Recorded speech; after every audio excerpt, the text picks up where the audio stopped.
128 na tayo. So day 1 tayo ngayon sa estancia tayo. Ngayon outdoor. Tatry naman natin outdoor. So may chibo lang tayo. Hanapin nila yung chibo. Dito tayo. Day 128. Tapos na ako mag-set up yan. Nalagay na namin.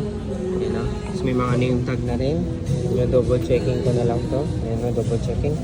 1, 2, 3, 4. Okay. Double checking. So ito mga Ferry 1 kanina. Nagawa ko na rin to. Then you can pay in card din. May mga brownies din tayo. Tapos nagpa-final checking. Maaga pa naman eh. Parang nasa 9 pa lang. 11 kasi magbubukas. Tapos medyo touch up na lang. Double checking. And then mamaya yung mga names baka or kung ano mapupunasan.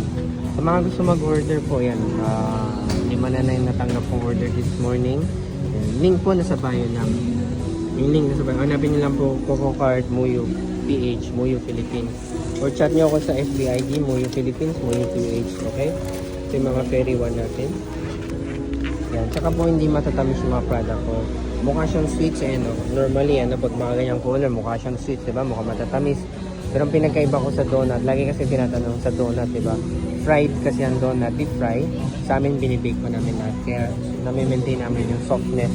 Then, kakaibang, flour ang ginagamit namin. Ibang dough natin. So, ito mochi buns natin, no? Then, tapos karamihan ng item ko hindi matatamis. Kagaya pa ng strawberry. Yan, nagre-rely ako sa natural sweetness ng fruits like strawberry, blueberry, lemon, peach, yan, mga yan. Ito naman, may mga savory tayo. May mga sugar-free din tayo. Yan. Pina-final checking ko lang. Baka mamaya may mga kailangan iusog, ayusin. Yan.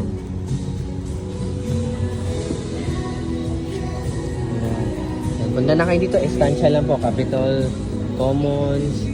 Malapit sa Kapitolyo, malapit sa Cebu, malapit sa mga... Tingnan nyo, hanapin niya lang po sa gitna siya ng pagtanongin niya lang, saan po yung bazaar, sir? O, diba? Pag may tanong kayo sa mga personnel, like sa concerts or sa guard, saan po yung bazaar? Yan, tuturo naman nila kayo. May Cropek pala, no? Sabi na, Cropek.